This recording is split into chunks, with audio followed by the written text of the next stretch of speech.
Hey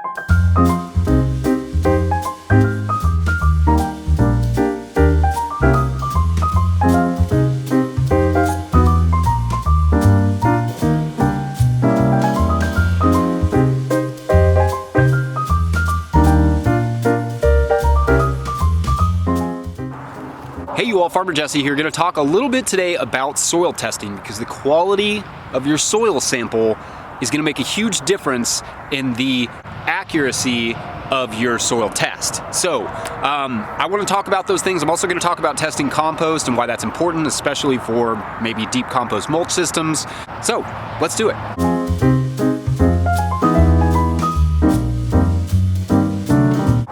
First things first, if you're not subscribed to this channel, make sure to hit the subscribe button, and if you are subscribed, that's awesome. Also, before we get going, I always like to emphasize that I don't have all the best opinions, I don't have the best ideas or the experience, so if you have things you want to add to this, I welcome it, and then if you're watching this video, read the comments. I have a lot of really amazing people that watch these videos, so they'll add their input, so couple all that together and get a good idea of how to test your soil properly. There are a couple different kinds of soil tests. I'm not really going to go too deep into that. We on our farm only use two, and that's the Albrecht method soil test. We get a test through Logan Labs up in Ohio. I would just figure out who your closest Albrecht method soil testing lab is and then use that. And we use that for what kind of minerals we're going to add to the soil, right? So that gives us an idea of what's in the soil, what's bioavailable to the plants, and what we need to add to kind of balance it out and make a well-balanced soil that the plants can thrive in. The other soil analysis that we do is actually just the one where we take it to our extension agent. They do a basic analysis. They generally recommend like chemical fertilizers. Obviously we don't use those, but what I like that for is you can figure out your organic matter, your cation exchange, and your general pH balance. That's what I mostly use that for. It also gives you an idea of your phosphorus and nitrogen, which are both important, especially in our system where they can be excessive. So it's good to just see that, but for minerals I used Albrecht method soil testing.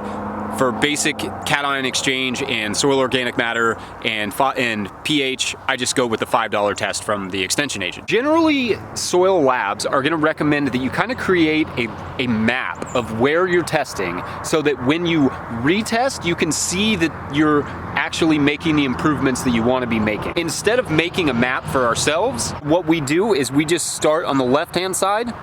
We count in 3 beds and we test 5 spots. Count in 3 beds and we test 5 spots. Count in 3 beds and we test 5 evenly spaced spots. That way we don't have to do a map, we just know where the tests are always coming from. 3 beds in, 3 beds in, 3 beds in, and then we test those. And then that way if we do another soil analysis, we can see that we're actually making the improvements that we want to be making. That's the easiest way to map, is just standardize it. Standardize your mapping methods so that you're not having to actually have a physical map to look at every time you're doing it. These are the tools you need. You need a bucket, a spade or a trowel. You can also use a soil probe. I'm gonna put all the links for these things down in the show notes so you can find them very easily. This is a $30 probe. You don't need the $30 probe. There's like a $6 probe. The reason I have this probe is because I also test our pastures where our sheep graze. And it's a little bit easier and more trustworthy to get into the soil and get it out in something that's gonna be a little harder like the pasture than the garden. You should note too that most soil labs recommend that you do your test in the spring or the fall. For the soil organic one, I do that in the winter because that's when I have time. And then for the Albrecht method one, we do that in the spring. Spring or the fall, because that's a more critical one in terms of I'm gonna be adding minerals to my soil, so I wanna make sure to nail it. All right, so some method here. So the first thing I'll say is you don't want one giant sample from one place. You want a bunch of small samples to be mixed together. So no matter if you're using a probe or using a spade, you wanna make sure that you're not getting one sample for each plot. So here's my sample chunk. What I want to do is actually cut off the outside back into the hole. The outside back into the hole. I'm cutting off all the edges. Right, and I want to get right here. Here's where I'm curious. So that's what I want to take. I don't need all this. I want this down here at about 4 inches. So I'm just going to take a little bit of that right there and crumble it off. And it's okay to get some of those roots that are in there because you want to know what your soil organic matter is, and roots are part of that. So then I'm just going to replace what I don't need and move on. So with the spade or with the trowel, I didn't use a trowel here because there's a little bit of frost on the top and it makes it kind of difficult. But with the spade or the trowel method, you want to get as deep as you can, and you don't want to mix it up too much at the surface. You just want to cut off those edges, you want that little core at about 4 to 6 inches. The reason I like the soil probe is it's way faster, significantly faster. I mean, doing the spade method, it would take a couple hours to do all of my plots. With the probe, I can do a plot in 5 minutes. So that is a significant time saving on my end. With the probe, you get deeper too. So one of the things that we want to test for is not just how much soil organic matter is right at the rhizosphere, we want to know how much soil organic matter is going below the rhizosphere, down to that 6 or 8 inch mark. That's what's important to me, and that's specifically what I'm testing for today. Each one of our plots is 100 by 40 or 100 by 50, so 4,000 or 5,000 square feet. We test each one of those plots differently. You could test up to an acre in one test. You're gonna get a more accurate sampling if you test in smaller increments, but it's more expensive. For us, that matters because we're trying to maximize our space at 3/4 of an acre, so just to get one soil test for all of our space doesn't really, it's not gonna be accurate. Now, you could do it per bed or something like that, but then you're talking about a lot of money. And then once you have your sampling and you have it in your bucket, you're gonna wanna mix all of that really well together out of the same plot. And then that way you get a good average of what you need and what your soil organic matter is and what your pH is. And again, your cation exchange, especially when you first move onto a property, to kind of know what your cation exchange level is. It's essentially the soil's ability to sort of hold nutrients, right? Clay has a very high CEC, CEC is the abbreviation, whereas sand has a very low CEC, cation exchange. So it's good to know what that is, especially starting out, but you can a little bit improve that. So it's good to kind of keep an eye on it. Now, one question people may have is if you're doing like a deep compost mulch system like this, where you have a pretty thick layer of compost, how you would do that and how you would test this. Would you add the compost in? Would you test it without the compost? The first thing I'll say is whatever lab you're using, talk to them about that. They may want the mulch tested separate from the soil. They may be okay with it being all mixed together since it is a growing medium and it is important. Because in this specific test, we're just testing for the soil organic matter, the pH and the CEC. We're wanting it about 6 to 8 inches. I'm using the probe and I'm moving the compost out of the way. So let me show you what that looks like.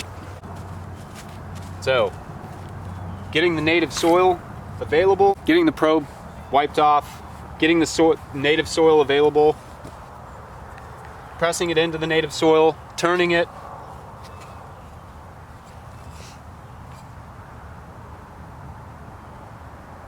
gently popping it out, and then you can see, right, so the mulch would be up here, typically, and then I've got native soil all the way down here, but this, where it gets kind of more like clay, that's what I really want to measure. You can see this is much darker here, maybe you can see that, than it is down here. This is what I'm curious about, and that's what's important to me, is making sure that we're building that soil. So I'm gonna take all that off the top, put it back in our hole, leave this here, and knock that into our bucket.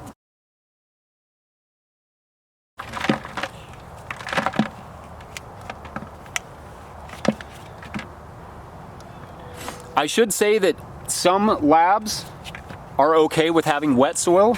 You should check with the lab first, whoever you decide on, to figure out what they say about that. Always ask them questions, write them so you don't do it wrong and send them a bad sample. Again, your soil analysis is only gonna be as good as your sample, so you wanna make sure and do it right. Lastly, if you are doing a deep compost mulch system, it wouldn't be a bad idea to occasionally at least test your compost. A good compost sample is best taken with a turn, so turn the whole pile, so you're mixing it all together, and then walk around and make sure to get the middle too. So you're mixed it all together, and then you're gonna walk around the pile, and you're gonna get roughly 15 samples just from around the pile, so you're getting a good sampling of the pile. and then you're sending it in and you're letting the lab know that it's compost. They need to know it's compost.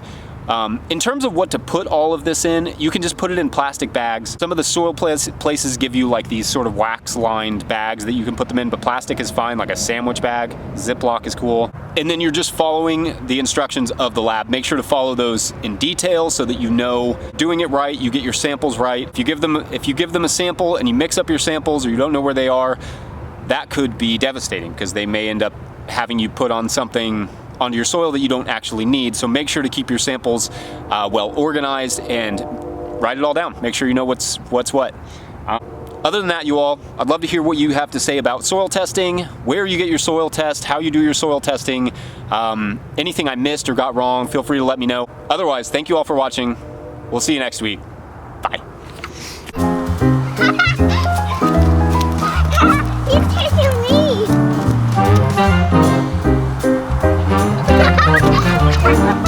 Ha ha ha ha!